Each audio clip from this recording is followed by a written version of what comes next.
The New York Jets' quest to make this a December to remember didn't get off to a good start on Sunday as they fell to the Vikings in Minnesota.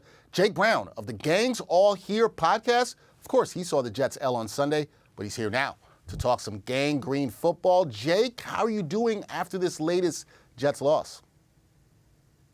Surprisingly, Dexter, I'm doing okay. This wasn't the sky is falling kind of loss. They showed us some really good things, and while they had plenty of chances to win it, this looks like a team that you want to root for, a team that you could push for to make the playoffs. So there are positives to take away from what was, a frustrating loss after you take about an hour to just breathe a little bit, some deep breaths. All right, that's good. Jake is not in Panic City. We like that. Now, Jake, first of all, as you said, this is a disappointing loss for Jets fans, probably because of how the team was able to move the football against the Vikings defense, particularly in that second half. But what did you make of Robert Saleh's decisions to throw the ball twice on 3rd and goal and then on 4th and goal with a chance to take the lead late in the 4th quarter?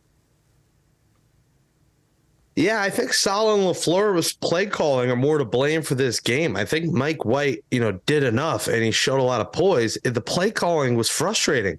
I mean, you get to the red zone 6 times and you get a field goal, 5 of those times. The only time you end up scoring was the play that got overturned. So you can't get in just once when you're in there that many times. That was very frustrating to see. The play calling, listen, you get 3 yards. It's 2nd and goal from the 1. I think 2nd down is the time you get creative there because it's 4 down territory no matter what. So why run night back to back? Why not do a sneak there? Why not give it to the fullback? Why not have Berrios in motion and hand it to him there? LaFleur was not creative there. 3rd down was a waste of a play. I didn't know where that was going. I know they were trying for Garrett Wilson, but that play looked like it was just a mess. What they did on 4th down, maybe you should have tried on 3rd down. That was bad. And then listen, 4th down, Braxton Berrios has got to catch that. I mean, he's probably going to lose sleep tonight because he dropped that ball, Dexter. That is a catch he makes, 9 times out of 10. Unfortunately, he had it, bobbled it. Jets ended up getting another shot, but there just wasn't enough time. Mike had to make a couple deep throws that were just tough to pull off. But the play calling's got to be better. You can't get in the red zone that much and just get a field goal every time. You knew when they kept kicking field goals, they would keep them in the game, but in the end, it might have cost them, and it did.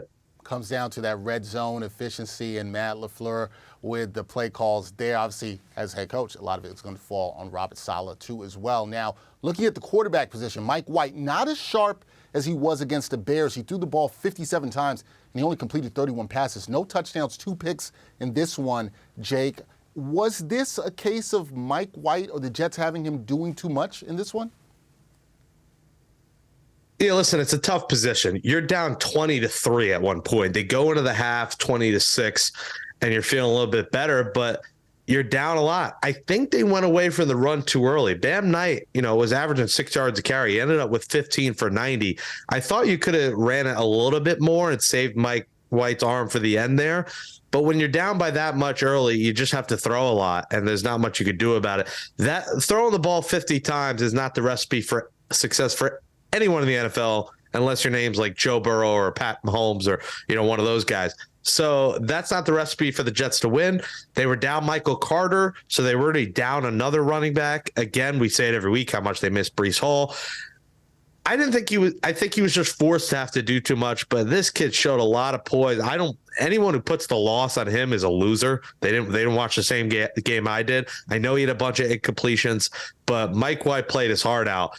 And I think he proved to Jets fans that he is the guy. But again, the play calling was the major issue in this. And LaFleur, he's still in his growing pains in his 2nd year offense coordinator of the Jets. He's still trying to figure things out. And I think with his, another quarterback change, he'll get more and more comfortable each week. That's fair there. So when you look at this loss for the Jets, Jake, are there any positive takeaways that you have from this game as the team moves forward into December? Yeah, I mean, there's a ton of positives to take from this game. One, this team was down 20-3. They go to the half, making the longest field goal in franchise history. So you want to take one positive? A team that's been doomed by kicker issues for so many years finally has a kicker. They're flying high.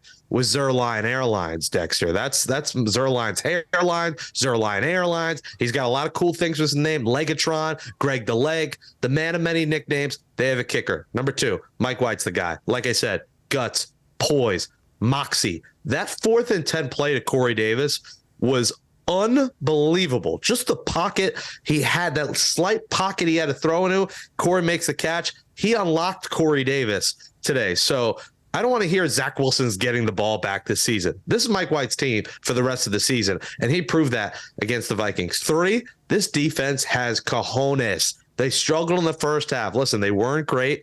The tipped interception hurt. Good field position for the Vikings.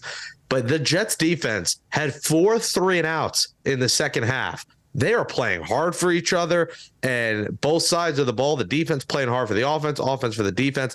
The defense kept them in that game. Yeah, Mike White, the offense, they came back, but 4 3-and-outs is quite impressive against Jefferson, against Kirk Cousins, and they really contained Kirk Cousins today. So the Jets showed me today, going in a tough road environment, almost winning, losing the game by just 1 yard, essentially, shows me that they can scratch out 3 wins in these last 5 games, get it to 10, and then let the tiebreakers fall where they may. If they don't get in at 10 wins, it was a heck of a season. And Mike White, this offense, and a good second half from the defense showed me they could still make the playoffs. All right, there you go. A lot of positives. That is from Jake Brown, one of the hosts of the Gangs All Here Jets podcast.